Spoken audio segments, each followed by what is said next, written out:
Hola, ¿qué tal? Yo soy Jesse Hernández y saludamos de Zacatecas, México. Y hoy estamos aquí en Grupo México tocando un tema muy especial. La ideología de género es un término utilizado para referirse a una perspectiva o un enfoque que sostiene que las diferencias de género son principalmente el resultado de la socialización y no están arraigadas en la biología. Según esta ideología, los roles y comportamientos tradicionalmente asociados con hombres y mujeres son construcciones sociales y pueden ser cambiados o desafiados. La Biblia, en contraste, presenta una visión del género fundamentada en la creación de Dios. En el relato de la creación de Dios, en Génesis, se establece que Dios creó al ser humano a su imagen, tanto hombre como mujer, y los bendijo. Eso lo podemos encontrar en Génesis capítulo 1, versículos del 27 al 28. La Biblia también enseña que los hombres y mujeres son iguales en su valor y dignidad ante Dios. Lo encontramos en Gálatas capítulo 3, versículo 28. En cuanto a los roles y las responsabilidades de hombres y mujeres, la Biblia enseña que Dios ha establecido diferencias complementarias entre ellos. Por ejemplo, en Efesios capítulo 5, versículo del 22 al 33, se exhorta, ¿verdad?, que a las esposas deben de someterse a sus esposos como al Señor. Y a los esposos se les insta a amar a sus esposas como Cristo amó a su iglesia. Esto no implica una superioridad o una inferioridad de género, sino que es una estructura de responsabilidades. Obviamente son diferentes, pero igualmente valiosas. Qué tremendo, qué interesante tema. También quiero comentarte que la Biblia también menciona que Dios creó a los seres humanos como hombres y mujeres con características biológicas distintas. En Génesis 1:27. Jesús mismo afirmó la realidad de la creación de hombres y mujeres cuando se le preguntó acerca del matrimonio. Lo podemos encontrar en Mateo capítulo 19, versículo 4. En resumen, de la perspectiva bíblica, la ideología de género no se ajusta a la enseñanza de la Biblia. La Biblia presenta una visión del género que se reconoce la creación intencional de hombres y mujeres por parte de Dios y establece roles complementarios basados a esa creación. En cuanto a cómo responder a la ideología de género, yo diría que lo primero que necesito hacer es informarme correctamente qué es lo que esta ideología plantea, porque lo peor que puede ocurrir es que estemos hablando de algo que yo mismo no entiendo bien. Si aún no estás suscrito, presiona el botón rojo y da clic en la campanita. Lo segundo es que debemos evitar caricaturizar las posiciones contrarias, y eso muchas veces ocurre a través del sarcasmo y la burla, y la realidad es que cuando hacemos eso ni lucimos verdaderamente cristianos y tampoco estamos contribuyendo a que mi opositor, por así decirlo, quiera escucharme. Lo tercero es que yo debo tratar al otro, la posición del otro, con respeto, con dignidad, reconociendo que cada ser humano es portador de la imagen de Dios. Entonces yo creo que eso es importante. Necesito tener una posición humilde a la hora de presentar la verdad. Nosotros no tenemos el poder de convencer a nadie. Eso es algo que le corresponde al Espíritu de Dios, o de persuadir al otro. Lo único que podemos hacer es presentar un argumento que corresponda a la verdad de forma objetiva, lógica, no emocional, y que el otro pueda por lo menos considerar. Para aquellos, ¿verdad?, que no están abiertos a la posición cristiana, pudiéramos comenzar con un ángulo un poco más amplio, hablando de lo que la creación nos presenta. Nosotros podemos ver en el hombre, en la mujer, en los animales, que hay dos sexos, hay un varón, hay una hembra, que esos dos sexos vienen equipados con órganos que les permite aparearse, y no solamente aparearse, sino también reproducirse, que hay toda una genética detrás de la formación de estos individuos, que lo que determina que sea un varón o que sea una hembra, a sus órganos sexuales, ¿verdad?, lo que físicamente se ve, que llamamos fenotipo, sino que el genotipo, que es lo que la persona es genéticamente, eso es lo que determina lo que yo veo. De manera que si yo soy un hombre es porque hay una composición genética que corresponde al sexo masculino, que hace al embrión incluso masculino desde su formación a las 6 semanas del desarrollo embrionario. El cerebro incluso es bañado por la hormona testosterona en el caso de los hombres, y al final hay una estructura cerebral que corresponde a un hombre, a una mujer. El cerebro de la mujer, por ejemplo, tiene 40% más de fibras conectoras en lo que llamamos el cuerpo calloso para conectar el hemisferio derecho y el izquierdo, y eso le permite a la mujer hacer más cosas al mismo tiempo. Estamos hablando de un sexo masculino, femenino, que tiene características de órganos sexuales, que tiene características de hormonas particulares, que tiene características de estructuras cerebrales y de funcionamiento cerebral. Eso es para alguien que no esté abierto a la posición cristiana, y luego poder llegar a la idea de que detrás de todo eso hay una mente inteligente, hay un creador que pensó estas cosas, y que ese creador diseñó todo lo que vemos en la naturaleza, tanto en lo que es la formación del universo como en lo que es ahora en la formación de las diferentes especies.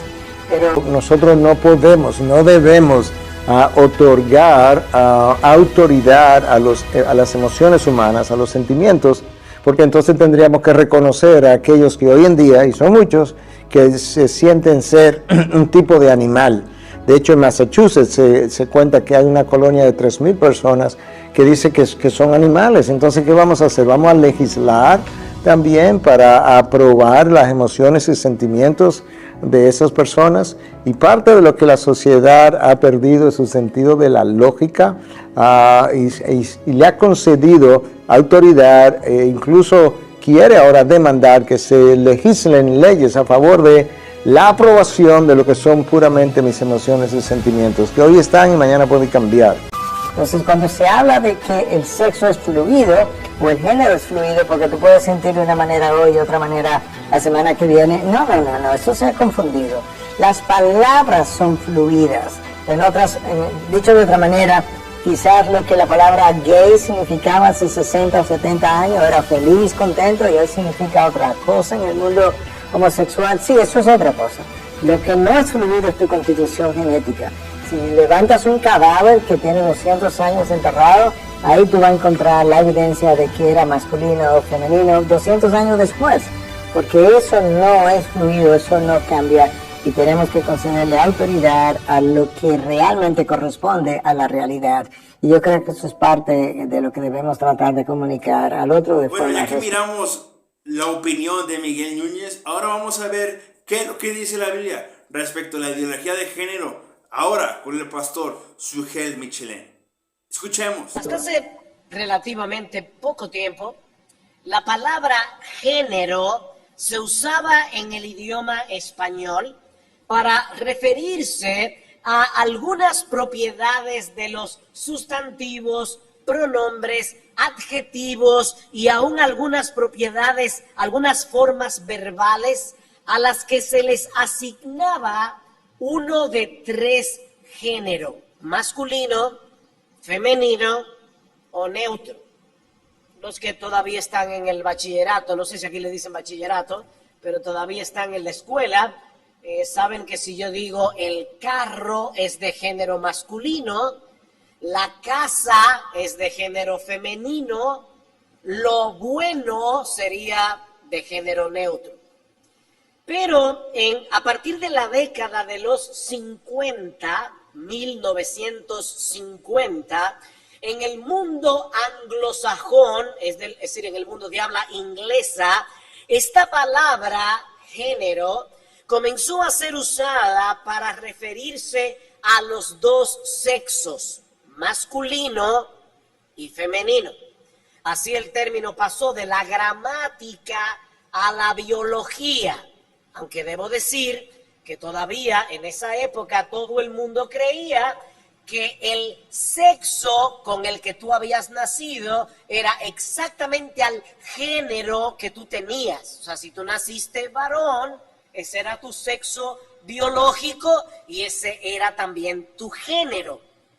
Pero unos 10 años más tarde, en los 1960, algunos grupos comenzaron a popularizar la idea que debíamos hacer una distinción entre la dimensión biológica de un individuo, es decir, el sexo con el que cada uno nace, de la percepción que cada individuo tiene de sí mismo.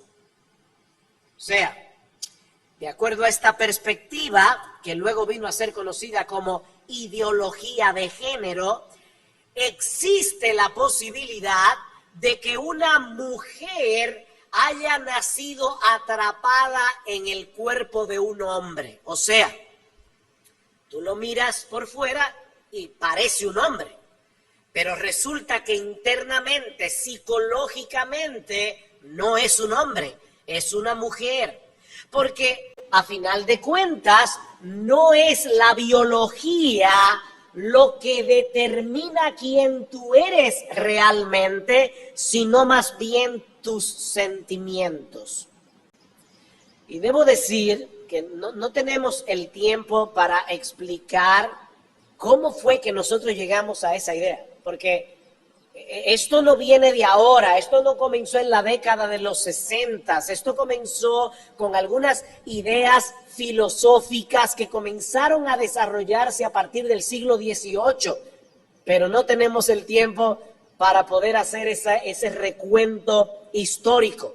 El punto es que según la ideología de género, nuestro comportamiento como hombres y mujeres, nuestras prácticas sexuales son meras construcciones sociales que nada tienen que ver con lo que nosotros somos realmente. O sea, cuando tú estabas en el jardín de infantes, te enseñaban tus padres y en la escuela a jugar con carritos, si eras un niño a jugar con una muñeca, si tú eras una niña, pero todo eso eran meras construcciones sociales, te estaban condicionando para que tú te comportaras de cierta manera.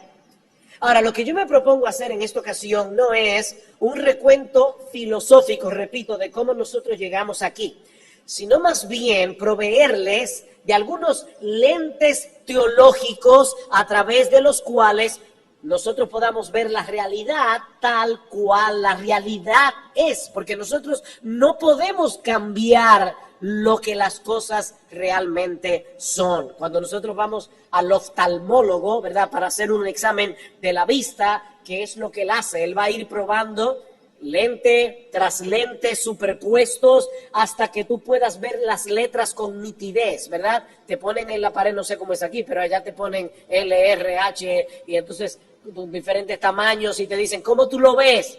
Bueno, veo más o menos, te pone otro lente. Bueno, lo que yo voy a hacer en esta mañana es un trabajo oftalmológico, ¿verdad? Vamos a tomar 4 lentes teológicos provistos por la palabra de Dios para que todos nosotros podamos ver la realidad con nitidez. Y el primero de esos lentes es la doctrina bíblica de la creación. Cuando tú abres la Biblia, lo primero que lees es esta frase: en el principio creó Dios los cielos y la tierra. Génesis capítulo 1, versículo 1. Este mundo tiene un creador, este mundo tiene un dueño, este mundo tiene un amo, este mundo tiene un señor. En el principio, Dios creó los cielos y la tierra. Y un poco más adelante se nos dice que ese mismo Dios, como vimos en Génesis 1:26, nos creó a su imagen y semejanza, poseyendo una de 2 identidades sexuales que se complementan entre sí, varón y hembra, hombre y mujer. Y creó Dios al hombre a su imagen, a imagen de Dios lo creó, varón y hembra los creó.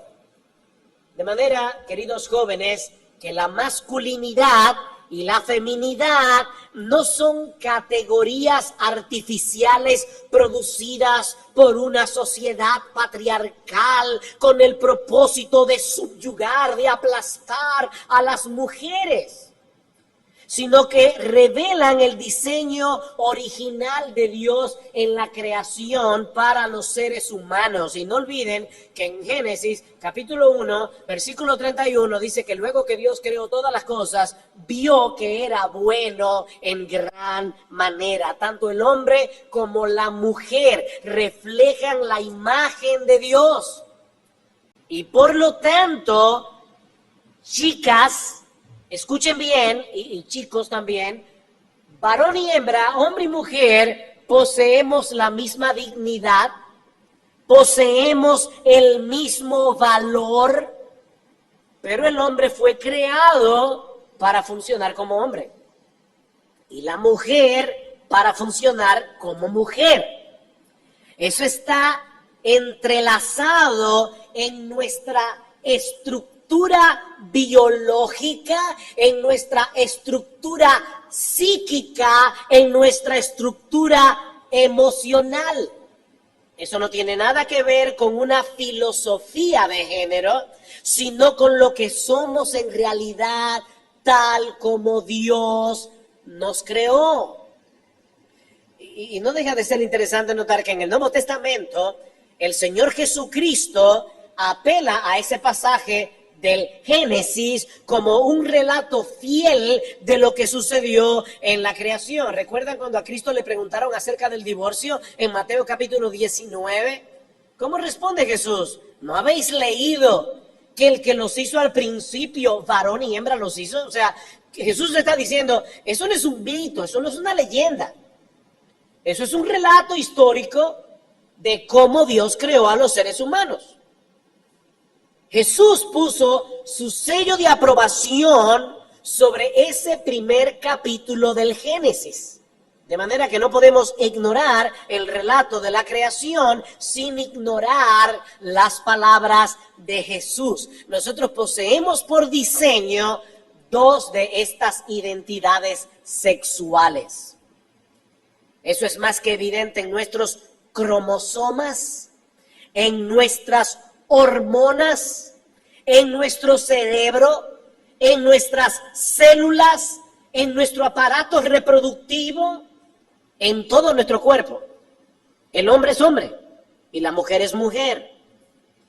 Y es funcionando como hombres y mujeres que nosotros glorificamos a Dios al mostrar su imagen multifacética en el complemento perfecto de la masculinidad con la feminidad. Es como piezas de Lego, ¿verdad? Que se conectan entre sí muy claramente, se complementan entre sí. No se trata de estereotipos construidos socialmente, sino de una realidad determinada por el diseño original de Dios. Es por eso que Pablo puede escribir una carta a los Corintios y decirles en 1 Corintios 16:13, portaos varonilmente. ¿Qué significa eso? Que los hombres deben portarse como hombres. Hay un comportamiento, no de machos, sino de hombres.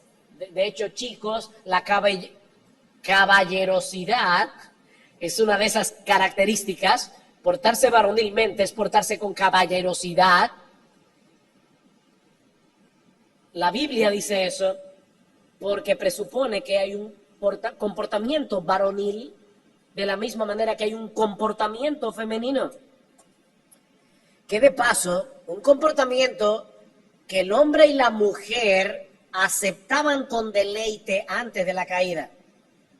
Dice en Génesis capítulo 2, versículo 23, que cuando Dios hizo a Eva y la trajo a Adán, él aceptó con sumo gozo ese regalo de un ser humano creado también a la imagen de Dios, pero con una realidad, con una identidad sexual distinta a la suya. Dijo entonces Adán, esto es ahora hueso de mis huesos y carne de mi carne, esta será llamada varona, Isha, porque del varón, del hebreo Ish, Isha, ella será llamada varona porque del varón fue tomada. Y luego Moisés dice en el versículo 25, y estaban ambos desnudos, Adán y su mujer, y no se avergonzaban.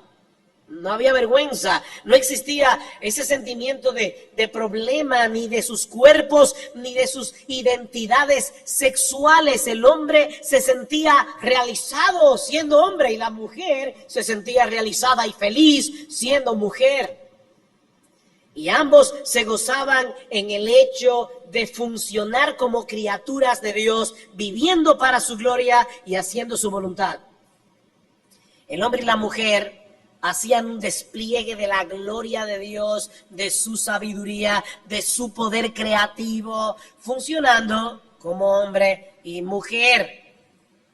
Y es precisamente ese el foco de ataque de Satanás con la ideología de género.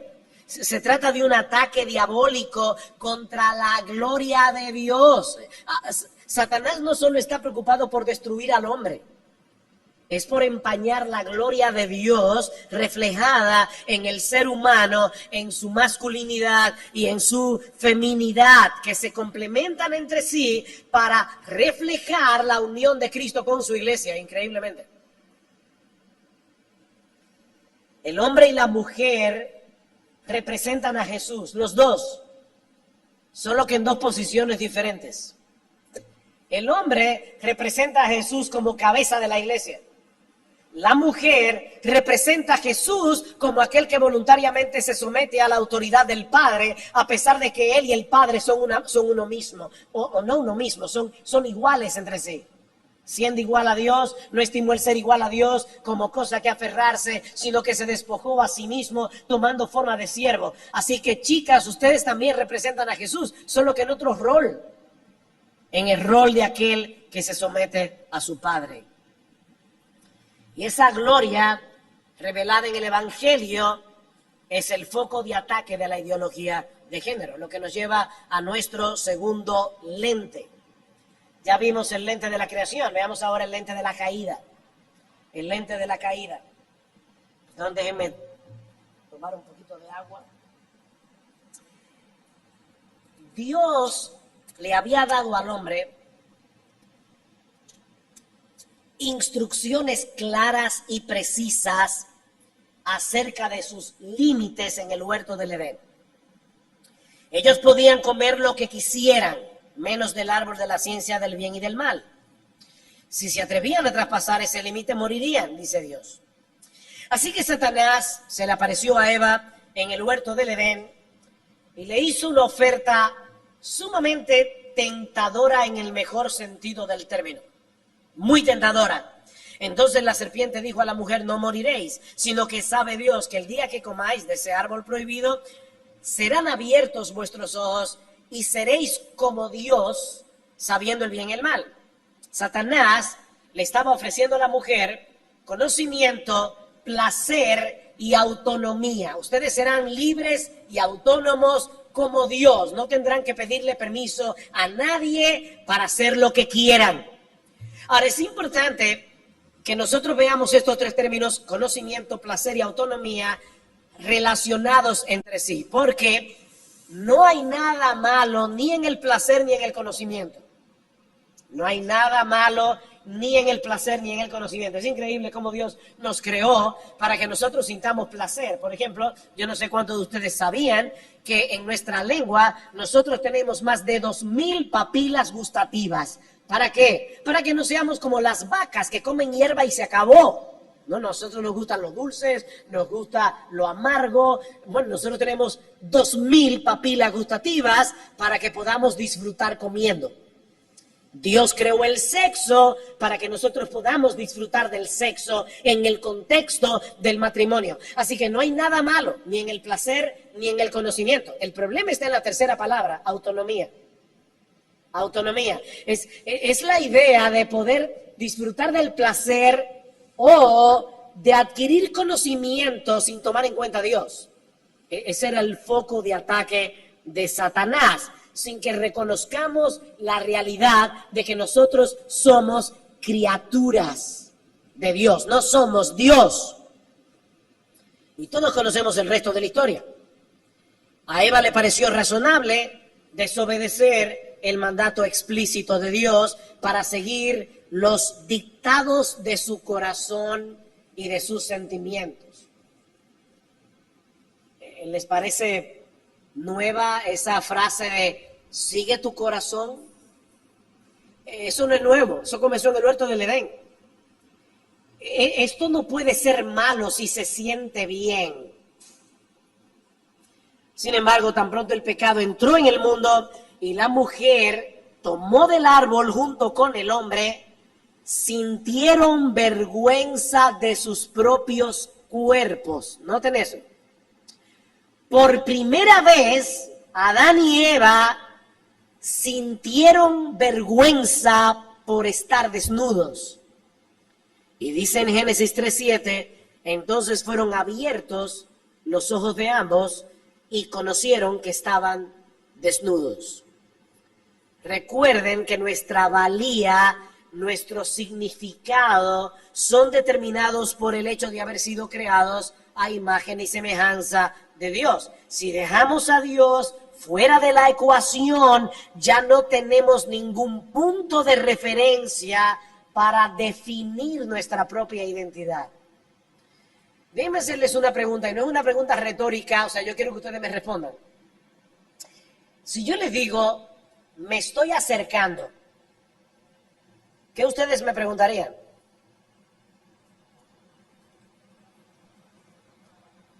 ¿Es por la mascarilla o por timidez? ¿Te estás acercando a qué? Esa frase, me estoy acercando, no tiene significado a menos que yo no tenga un punto de referencia. El problema es que Dios es el horizonte. Cuando tú borras la línea del horizonte, te quedaste sin punto de referencia para saber si tú te estás acercando o alejando de la realidad. Cuando echamos fuera a Dios, cuando no tomamos a Dios, nos quedamos en el aire, ya la realidad perdió todo significado. Tan pronto el pecado entró en el mundo, el corazón del hombre se convirtió en una fábrica de deseos engañosos, malignos y dañinos. Inmediatamente el pecado entró en el mundo. El hombre comenzó a sentir, a experimentar envidia, amargura, enojo, codicia, descontento, confusión, vergüenza. Y es en ese contexto que nosotros podemos entender el problema de la disforia de género. Uy, y esa palabra, bueno, no es tan complicada. La disforia es lo contrario a la euforia. Cuando tú estás muy contento, dice, está eufórico. Eu viene de bien, de bueno. Disfórico es lo contrario, es cuando tú te sientes incómodo o incómoda con tu cuerpo. No solamente con tu identidad sexual. Hay personas que dicen, yo hubiera querido ser más alto, quisiera tener el cabello rubio, los ojos verdes. O sea, mucha gente tiene disforia, no se siente cómodo con el cuerpo que tiene. Eso le pasa a mucha gente. Pero hablando en el contexto de la ideología de género, la disforia de género es esa patología de no sentirte bien con el sexo biológico con el que naciste. Eso es disforia. Los individuos que se sienten atrapados en el cuerpo equivocado experimentan una angustia real por su identidad de género, por su identidad sexual.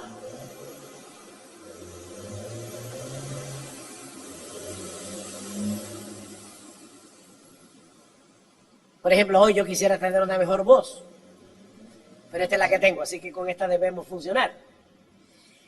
Miren, mis jóvenes queridos, es terrible que un individuo se perciba a sí mismo como perteneciendo a un género que no encaja con su sexo biológico. Eso es terrible. Pero la forma de ayudarlo No es aconsejándole que siga la inclinación de su corazón. Porque la realidad es que él o ella son lo que son. O es un hombre o es una mujer. Eso no tiene nada que ver de cómo se perciba a sí mismo. ¿Qué fue lo que el diablo le dijo a Eva? ¿Seréis como quién? Seréis como Dios. Ok. Ese fue el primer caso de disforia de género. Porque ya el hombre no quería ser de género humano, quería ser de género divino. Seréis como Dios. No es que el hombre no puede ser Dios. El hombre no puede ser como Dios ni que lo quiera. Eso no depende de lo que yo quiera, de lo que yo sienta. Yo puedo sentir que soy Dios, pero sigo siendo un ser humano. ¿Ven el punto? Eso no depende de lo que yo quiera, no depende de lo que yo sienta. Mi deseo no cambia mi naturaleza. Y lo mismo podemos decir de nuestra identidad sexual. Nadie puede dejar de ser lo que es.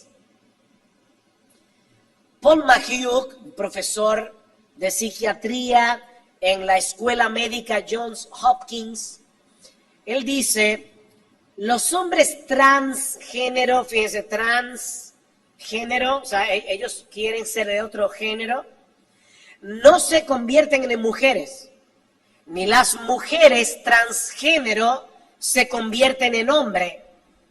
Todos ellos, incluyendo a Bruce Jenner, que se hizo muy famoso recientemente por un programa de televisión que tiene, vienen a ser hombres feminizados o mujeres masculinizadas, pero siguen siendo lo que son.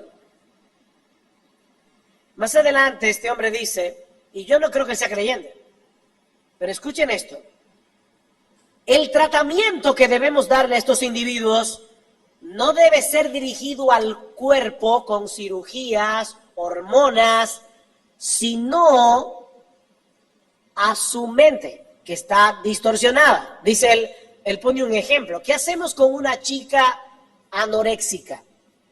¿Sabe lo que es la anorexia, verdad? Es una patología mental donde una chica que es delgada se mira en el espejo y ella se ve gorda, pero es delgada. Ella pesa lo que pesa.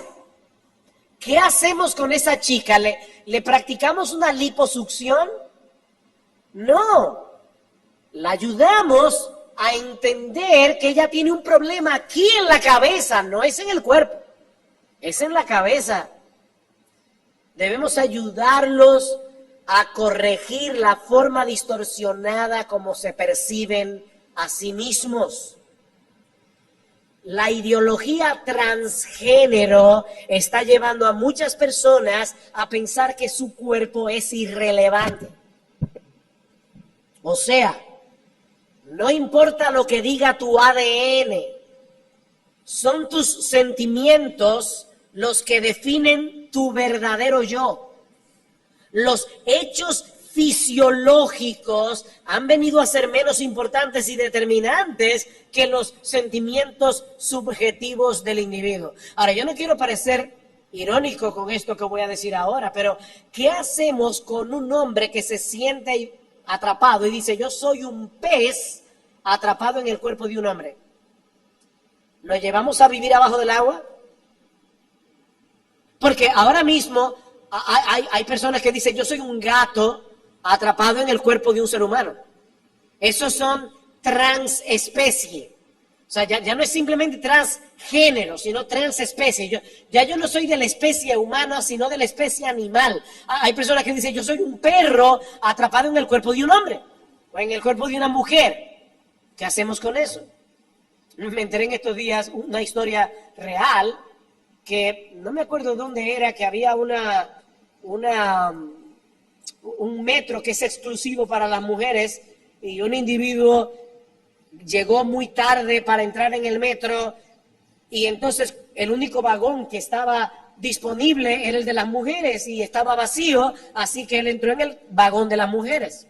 Llega un policía y le dice, ¿qué hace usted aquí? Usted está en el lugar equivocado y va a ponerle una multa. El individuo le dijo inmediatamente, no es que yo soy una mujer atrapada en el cuerpo de un hombre. Y el policía no tuvo nada que hacer, tuvo que dejarlo ahí. Fue una salida muy ingeniosa, Pero ya ustedes pueden ver lo que está pasando en el día de hoy. Hay una confusión total, porque el hombre perdió el horizonte, quitó a Dios del medio. La buena noticia es que la historia no termina en Génesis 3, cuando el hombre cayó en pecado. Lo que nos lleva al tercer lente teológico, que es el lente de la redención. Ya vimos el lente de la caída, el de la creación, el lente de la caída, el lente de la redención. En Génesis capítulo 3, versículo 15, Dios promete enviar un Salvador nacido de mujer, fíjense, un hombre, nacido de mujer, que habría de aplastarle la cabeza a la serpiente, aunque en el proceso él mismo iba a ser herido en el calcañar, es decir, en el talón. El Hijo de Dios se hizo hombre para morir por nosotros en una cruz y revertir todos los efectos de la caída. Chicos, Jesús no vino al mundo para ofrecer tickets, pasajes gratis al cielo. Él vino a hacer algo mucho más profundo. Él vino a deshacer las obras del diablo. Dice en 1 de Juan, capítulo 3, versículo 8. Él se encarnó para enderezar lo que quedó torcido por causa de la entrada del pecado, incluyendo las distorsiones engañosas de nuestro propio corazón.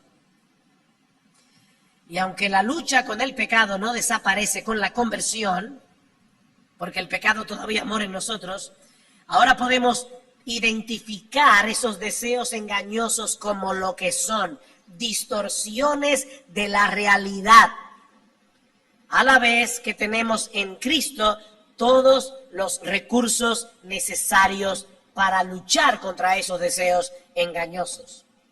Cristo vino a restaurar la imagen de Dios en nosotros que quedó distorsionada por causa del pecado. Y aunque esa obra no termina hasta la glorificación, es algo que ya está sucediendo gradualmente, poco a poco, en el cristiano al contemplar la gloria de Jesús en el Evangelio. Dice según a los Corintios, capítulo 3, versículo 18, que todos nosotros, contemplando como en un espejo la gloria del Señor, somos transformados de gloria en la misma imagen como por el Espíritu del Señor. Todos nosotros queremos parecernos a las personas que admiramos, ¿no es así? Bueno, mientras más admiremos a Jesús, más querremos parecernos a Él. Contemplando su gloria, somos transformados de gloria en gloria. Así que hay esperanza aún para aquellos que practicaban la homosexualidad, aún para aquellos que practicaban el lesbianismo, aún para aquellos que eran transgénero. Hay esperanza, porque la gracia de Dios salva y transforma. La gracia de Dios, para que podamos funcionar como lo que somos, seres creados a imagen de Dios, con una de dos identidades sexuales, varón o hembra, hombre o mujer. Dice en Tito 2 que las ancianas deben enseñar a las mujeres jóvenes a amar a sus maridos y a sus hijos, a ser prudentes, castas, cuidadosas de su casa, buenas, sujetas a sus maridos, para que la palabra de Dios no sea blasfemada. Ven, una mujer comportándose como una mujer es lo que impide que la palabra de Dios sea blasfemada. Y luego dice en el versículo 11, porque la gracia de Dios se ha manifestado a todos los hombres. ¿Qué es lo que Pablo está diciendo? Las mujeres se pueden comportar como mujeres. ¿Saben por qué? Porque la gracia de Dios vino. Porque la gracia de Dios se ha manifestado. Los hombres jóvenes pueden comportarse como jóvenes, como hombres, porque la gracia de Dios se ha manifestado, salvando y santificando. En una ocasión, estaba hablando con una chica en mi oficina que había sido lesbiana, y ella todavía tenía luchas con ese tema, muchas luchas, y ella me decía, es que yo no sé si algún día yo voy a poder funcionar como una mujer.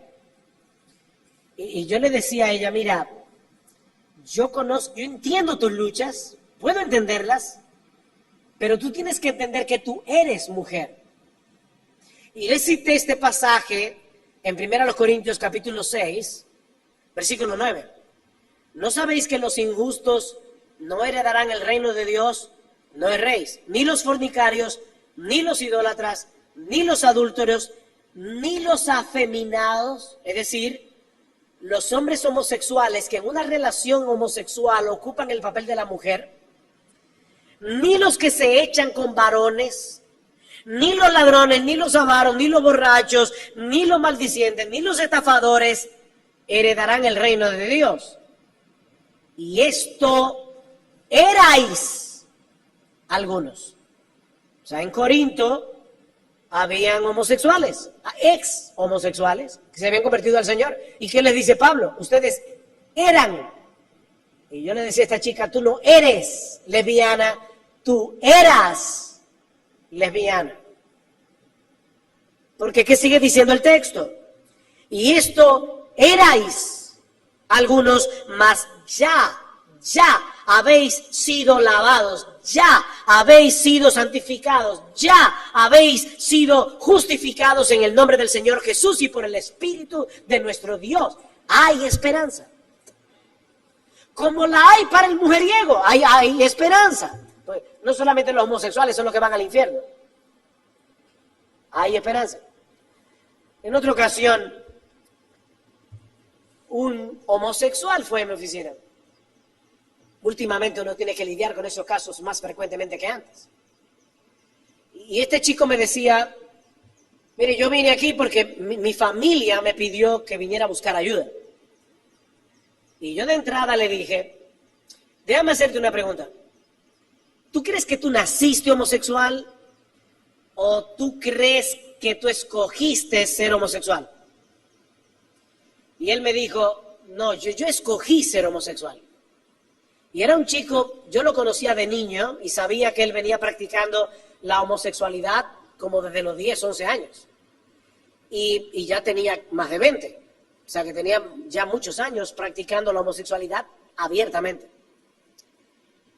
Yo le dije, mira, déjame decirte algo. Yo conozco tu familia y yo sé que tú te criaste, vamos a decirlo así, en una familia de riesgo. Hay ciertas familias tan disfuncionales que pueden ser arriesgadas. Y yo conozco tu familia, yo sé que tú vienes con muchos factores de riesgo, pero eso no te obliga a ser homosexual. Mira, para yo lavar mi carro, yo necesito 5 cosas. Primero, que el carro esté sucio, porque no soy tan loco de lavarlo si está limpio. Que el carro esté sucio. Yo necesito agua, necesito jabón, necesito un paño y necesito tiempo. ¿Verdad? Ahora, yo puedo tener el carro sucio, el agua, el jabón, el paño y el tiempo, y eso no me obliga a lavar el carro. Yo todavía tengo que escoger lavar el carro. Así que yo puedo tener factores de riesgo en mi familia. Por ejemplo, chicos que vienen de hogares donde los padres eran unos adúlteros consumados. Eso no te obliga a ti a ser un mujeriego. Eso no te obliga a ti a ser un adúltero. Es algo que tú escoges. Ese chico se fue de mi oficina. 5 años después, me lo encontré en la iglesia. Y me dijo, pastor, me arrepentí de mis pecados y yo he venido para quedarme. Hace años ya de esa historia, y si yo te enseño, no lo voy a hacer, obviamente porque esto es discreción pastoral, pero si yo te enseño en nuestra iglesia quién es ese joven, tú no lo creerías. Que ese joven había estado por tantos años envuelto en la homosexualidad. Hay esperanza en Jesucristo. Hay esperanza en Jesucristo. Esa es la buena noticia del Evangelio, que hay perdón y transformación en Cristo para todo aquel que cree. Si alguno está en Cristo, nueva creación. Eso es lo que dice el texto literalmente. Nueva creación es una nueva creación espiritual. Por eso Pablo puede decir en Romanos capítulo 12, versículo 1 y 2, hermanos, os ruego por las misericordias de Dios que presentéis vuestros cuerpos en sacrificio vivo, santo, agradable a Dios, que es vuestro culto racional. No os conforméis a este siglo, no dejen que lo metan en el molde de este siglo, sino déjense transformar por medio de la renovación de vuestro entendimiento, para que comprobéis cuál es la voluntad de Dios, que es buena, agradable y perfecta. La voluntad de Dios es buena, es agradable y es perfecta. Pero no solo tenemos la buena noticia de que en el Evangelio hay perdón y transformación. También tenemos la buena noticia, la increíble buena noticia. Yo no sé qué tiempo llevo predicando. Bueno, tenemos la buena noticia de que algún día todos nosotros seremos plenamente restaurados juntamente con toda la creación a una condición superior a la que poseía Adán en el paraíso antes de caer. Superior a la de Adán y Eva. Lo que nos lleva al cuarto y último lente teológico. Vamos a ver, ¿cuáles son los lentes que hemos visto hasta ahora? La creación, la caída, la redención y ahora el lente de la glorificación. El lente de la glorificación. En Romanos capítulo 8, versículo 18, Pablo nos da una nota de esperanza hablando de las aflicciones que todos nosotros tenemos que enfrentar en este mundo caído, no solamente por las cosas de afuera, sino también por el pecado que todavía mora en nuestro corazón. Todavía el pecado está presente, no nos gobierna, pero está allí. Es un enemigo con el que todavía tenemos que pelear.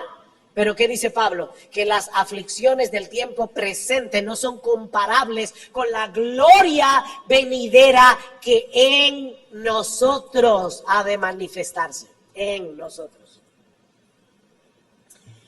En el presente, dice Pablo, todos nosotros gemimos junto con la creación.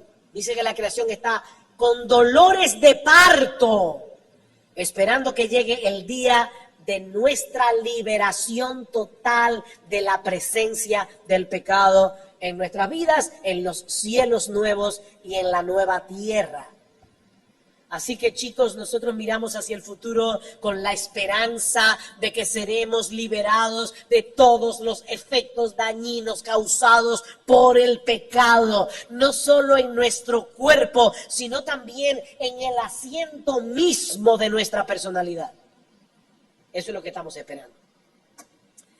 En aquel día todos nosotros podremos reflejar el brillo de la gloria de Dios en Cristo sin nada que pueda empañar ese esplendor, ese resplandor como hombres y mujeres creados a la imagen de Dios. Por eso alguien decía que todos nosotros, y yo le voy a explicar esta frase, pero dice, todos nosotros vivimos en un mundo tipo Génesis 3, o sea, dañado por el pecado, pero en el que se mantiene el plan original de Dios en Génesis 1 y 2, mientras esperamos con expectativa Apocalipsis 21. Vuelvo y repito, todos nosotros estamos en Génesis 3. Ya el hombre cayó, ya hay pecado, se dañó esto. Pero eso no quiere decir que el plan original de Dios en Génesis 1 y 2 se eliminó, ese plan sigue ahí. Dios sigue creando hombres y mujeres. Así que nosotros somos hombres y mujeres, Génesis 1 y 2, viviendo en un mundo tipo Génesis 3, pero esperando con expectativa Apocalipsis 21, cielos nuevos y tierra nueva donde mora la justicia. Todavía experimentamos una guerra interna con los deseos carnales que batallan contra nuestras almas. Yo no sé cuántos de ustedes han visto esa famosa fotografía de la Segunda Guerra Mundial, donde hay un grupo de Marines norteamericanos plantando una bandera en la cima de un monte, de una isla llamada Iwo Jima. Iwo Jima era una isla que los Marines norteamericanos conquistaron de los japoneses.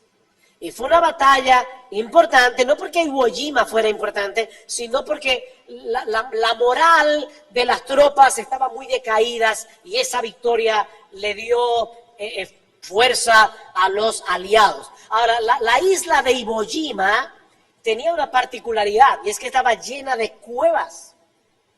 Así que los japoneses, antes de que llegaran los norteamericanos, se metieron en esas cuevas. Así que aunque ahora los norteamericanos habían podido plantar la bandera y decir ahora la isla de Iwo Jima nos pertenece, como quiera tenían que mantenerse muy alertas porque de cualquier lugar le salía un japonés.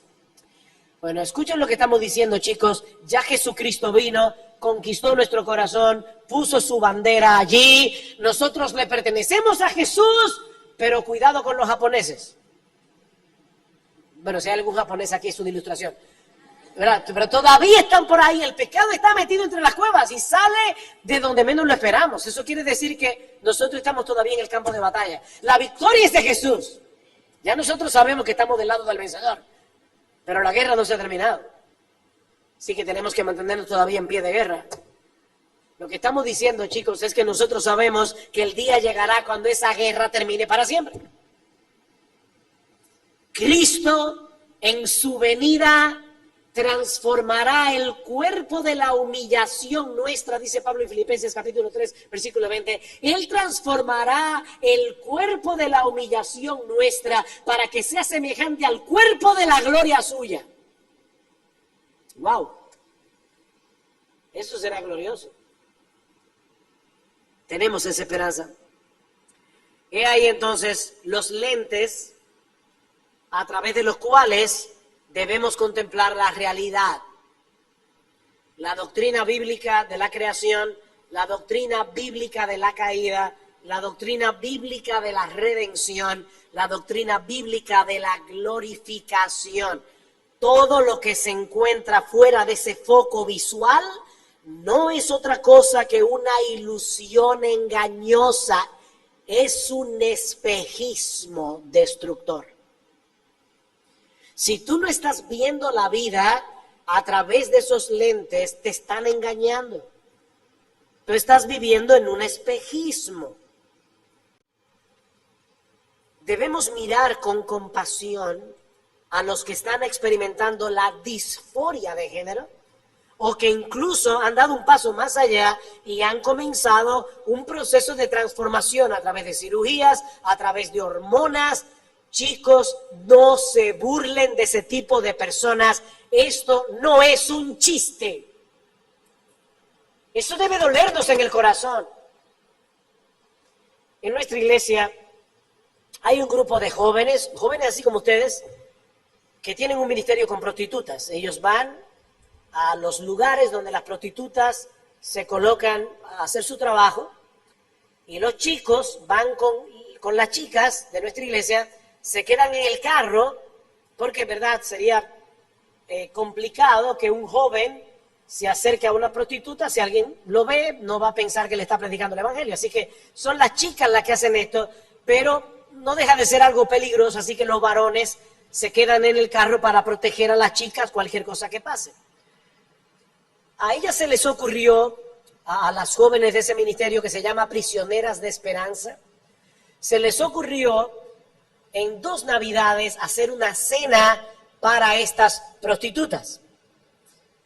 Y me pareció genial la idea porque en esa cena ellas no tenían nada que hacer excepto sentarse con las prostitutas y hablar con ellas. Eran los varones los que tenían que servir la comida, los que tenían que hacer todo, porque ellos querían mostrar a estas jóvenes, a estas chicas que eran abusadas todo el tiempo, que los hombres podrían comportarse de una manera caballerosa con ellas. Y entonces ellos nos invitaban a uno de nosotros a predicar. En una ocasión me tocó ir a predicar a mí.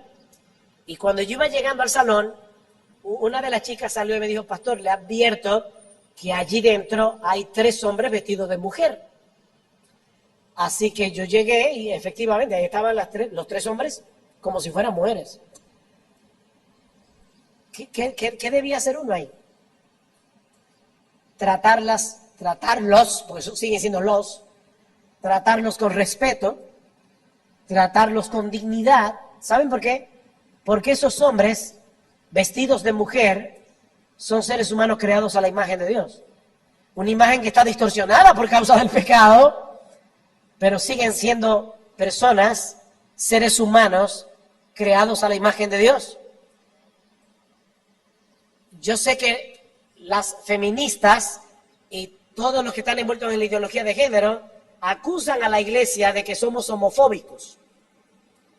Bueno, siempre que uno quiere tumbar el argumento de otro, lo acusa de alguna fobia y ya está, eres homofóbico. Pero, cuidado, no seamos homofóbicos. O sea, muchas de esas acusaciones son falsas, pero cuidado de que no sean verdaderas. No seamos homofóbicos. Estos individuos siguen siendo seres humanos creados por Dios y por lo tanto debemos tratarlos con dignidad y de hecho debemos simpatizar con su dolor y con sus conflictos internos.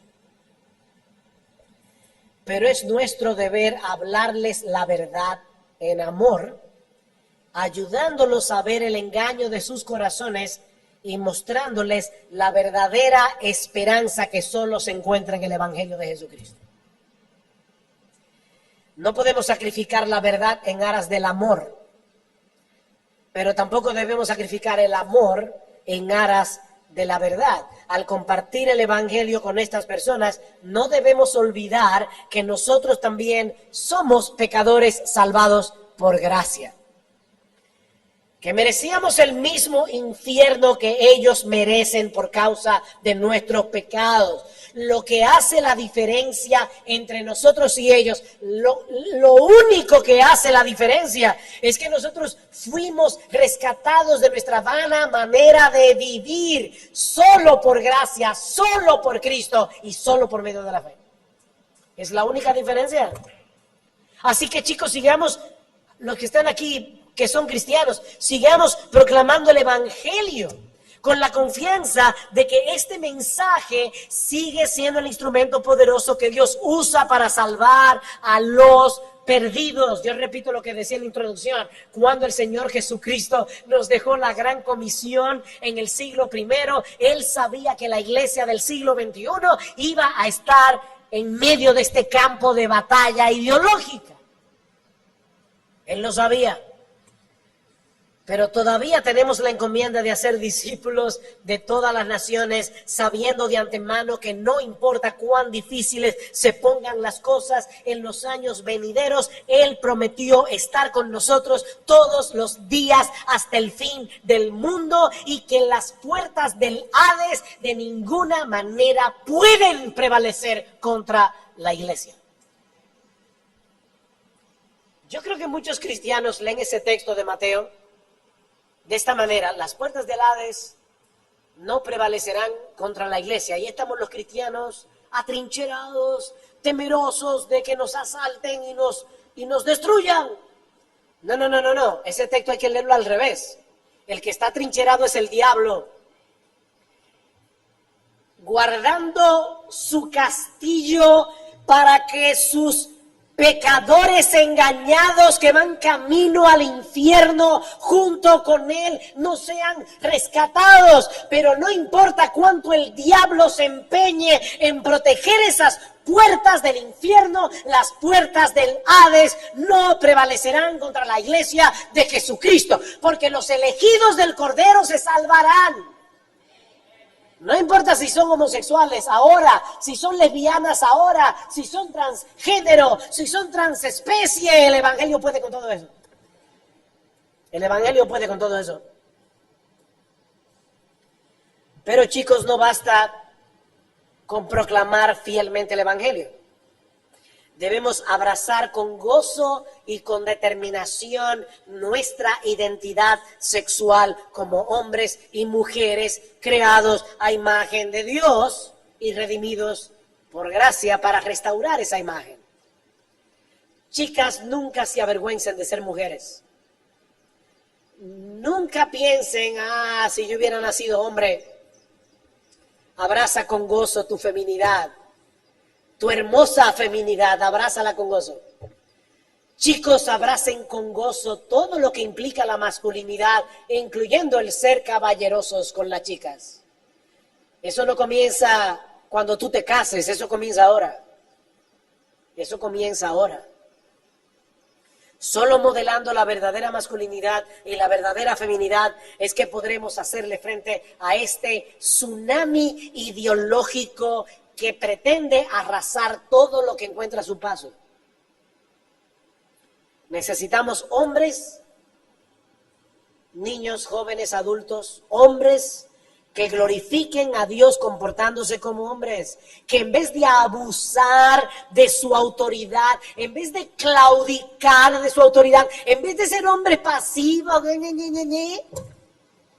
hombres que decidan usar la masculinidad que Dios les dio para proteger, para servir, para cuidar a los suyos, como líderes que asumen a su vez una posición de siervos. El Hijo del Hombre no vino para ser servido, sino para servir. El Hijo del Hombre. ¿Ven la verdadera masculinidad? El Hijo del Hombre. No vino para ser servido, Él vino para servir y para dar su vida en rescate por muchos. No nos parecemos a Jesús cuando nosotros los esposos llegamos a nuestra casa, nos quitamos las sandalias, los zapatos, nos ponemos las sandalias y estamos esperando que la esposa nos haga todo porque nosotros somos los reyesitos que llegamos ahí para que nos sirvan. Eso no es la verdadera masculinidad. Yo me alegro mucho que mi yerno, el esposo de mi hija, nosotros tenemos de ese matrimonio 2 nietos, un varón y una hembra, y desde chiquito al varón, ¿cómo es que le dice Gloria Sigfrido Marco? Dice, los hombres sirven, cuiden y protegen. Y ya el niño creció con eso en la cabeza, los hombres sirven, cuidan y protegen. Y yo recuerdo que una vez salieron, siendo niño, mi nieto, y salió un perrito, y él pensó que podía atacar a su hermanita, y él es más chiquito, y él cogió una vara para alejar al perro, porque los hombres sirven, cuidan y protegen. Pero también necesitamos mujeres, chicas que glorifiquen a Dios como mujeres, mujeres que en dependencia del Espíritu de Dios se revistan de ese espíritu afable y apacible que es de gran estima delante de Dios. Esa es la verdadera belleza de la mujer. Ese es el adorno de la mujer. Oh, que el Señor nos conceda seguir siendo sal y luz en un mundo cada vez más corrompido, cada vez más entenebrecido, que por la gracia de Dios podamos seguir proclamando el Evangelio, mostrando al mismo tiempo su poder en nuestras vidas, gradualmente transformadas a la imagen de nuestro bendito Señor y Salvador Jesucristo, para la gloria de su santo. Oh, qué interesante tema, ¿verdad? Todo lo que nos dijo Miguel Núñez y el pastor Sugel Michelén. Si a ti te gustó todo ese tipo de temas, no olvides de dejarnos tu like, de escribir tus comentarios aquí en la bandeja de entrada. Si no te has suscrito a nuestro canal, suscríbete. Vamos a estar aportando temas interesantes para que empieces a conocer qué es lo que dice la Biblia respecto a estos temas. Dios te bendiga. Esto es Grupo México.